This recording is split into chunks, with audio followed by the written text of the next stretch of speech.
Doctor Shyamaprasad Mukhopadhyay আধুনিক ভারতের রাষ্ট্র নির্মাণ, সাংস্কৃতিক জাতীয়তাবাদ এবং একীভূত ভারতের মহাবতীক। ডক্টর শ্যামাপ্রসাদ মুখোপাধ্যায়ের জীবন বিংশ শতাব্দীর ভারতের রাজনৈতিক ও বৌদ্ধিক ইতিহাসের এক অবিচ্ছেদ্য এবং অত্যন্ত প্রভাবশালী অধ্যায়। তিনি কেবল একটি নির্দিষ্ট রাজনৈতিক দলের প্রতিষ্ঠাতা ছিলেন না, বরং তিনি ছিলেন আধুনিক ভারতের সেই অনন্য স্থপতিদের মধ্যে একজন, যারা দেশভাগের রক্তক্ষয়ী প্রেক্ষাপটে দাঁড়িয়ে ভারতীয় রাষ্ট্রের অখণ্ডতা এবং সাংস্কৃতিক পরিচয়ের সংজ্ঞা নির্ধারণ করতে চেয়েছিলেন।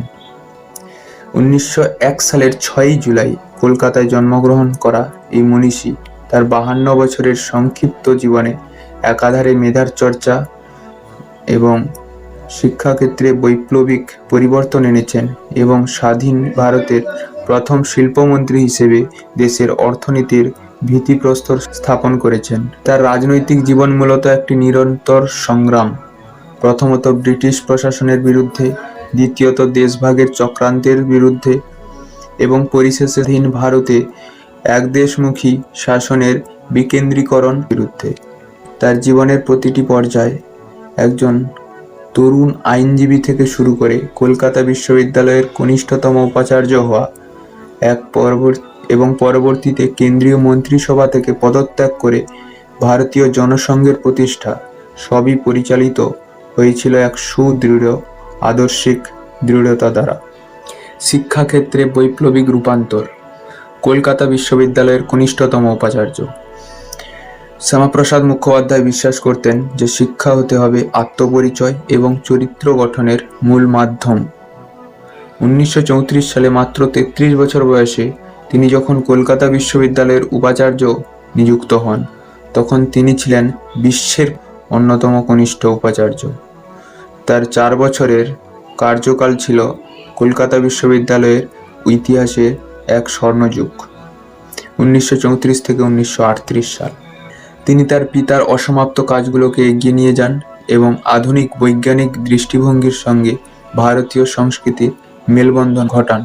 তিনি গবেষণার আধুনিকীকরণ করেন, সংস্কৃতি সংরক্ষণে জোর দেন, কৃষি শিক্ষা, ছাত্র কল্যাণ এবং নারী শিক্ষার দিকেও খুব মনোনিবেশ করেন।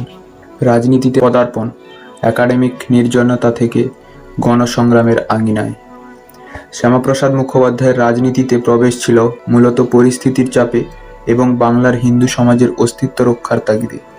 1929 সালে তিনি প্রথমবার বেঙ্গল লেজিসলেটিভ অ্যাসেম্বলি কাউন্সিলে কলকাতা বিশ্ববিদ্যালয় কেন্দ্র থেকে কংগ্রেসের প্রার্থী হিসেবে নির্বাচিত হন।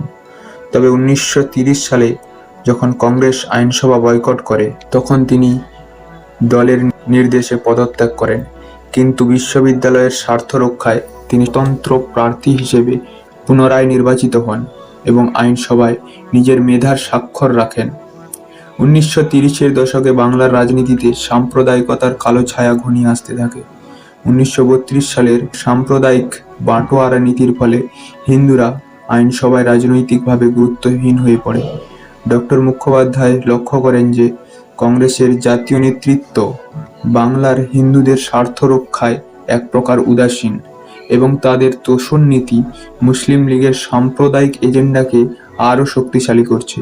এই সংকটময় মুহূর্তে তিনি অনুভব করেন যে একটি শক্তিশালী হিন্দু রাজনৈতিক কণ্ঠস্বরের প্রয়োজন। 1939 সালে তিনি বীর সাভারকরের আদর্শে অনুপ্রাণিত হয়ে হিন্দু মহাসভায় যোগদান করেন। দ্রুত তিনি এই সংগঠনের সর্বভারতীয় নেতৃত্বে উঠে আসেন এবং 1943 থেকে 1947 সাল পর্যন্ত হিন্দু মহাসভার সভাপতি হিসেবে দায়িত্ব পালন করেন। ফজলুল হক শ্যামাপ্রসাদ মন্ত্রিসভা ও ব্রিটিশ বিরোধী অবস্থান। বাংলার সাম্প্রদায়িক উত্তেজনা প্রশমিত করার জন্য 1941 সালে ডক্টর মুখোপাধ্যায় এক দুঃসাহসী রাজনৈতিক সিদ্ধান্ত গ্রহণ করেন। তিনি কে ফজলুল হকের কৃষক প্রজা পার্টির সঙ্গে জোট বেঁধে প্রগতিশীল কোয়ালিশন সরকার গঠন করেন, যেখানে তিনি অর্থমন্ত্রী হিসেবে দায়িত্ব পালন করেন। এই মন্ত্রিসভা গঠন ছিল বাংলার হিন্দু মুসলিম সম্প্রদায়ের মধ্যে রাজনৈতিক মেলবন্ধনের একটি আন্তরিক প্রচেষ্টা। তবে ব্রিটিশ গভর্নর এবং আমলাতন্ত্র এই অসাম্প্রদায়িক জোটকে সহ্য করতে পারেনি। 1942 সালে ভারত ছাড়ো আন্দোলনের সময় যখন ব্রিটিশ সরকার ভয়াবহ দমন নীতি গ্রহণ করেন, তখন ডক্টর মুখোপাধ্যায় তার তীব্র প্রতিবাদ জানান। তিনি মেদিনীপুরে বন্যায় ক্ষতিগ্রস্তদের পাশে দাঁড়াতে চাইলে ব্রিটিশ সরকার তাকে বাধা দেয়। এই ঔপনিবেশিক ঔদ্ধত্য এবং পুলিশি অত্যাচারের প্রতিবাদে তিনি 1942 সালের 20 নভেম্বর অর্থমন্ত্রীর পদ থেকে ইস্তফা দেন। ভাইসরয় লর্ড লিনলিথগোকে লেখা তার পদত্যাগপত্রটি ছিল ব্রিটিশ সাম্রাজ্যবাদের বিরুদ্ধে একটা জ্বলন্ত দলিল, যেখানে তিনি ভারতীয়দের হাতে প্রকৃত ক্ষমতা হস্তান্তরের জোরালো দাবি করেছিলেন।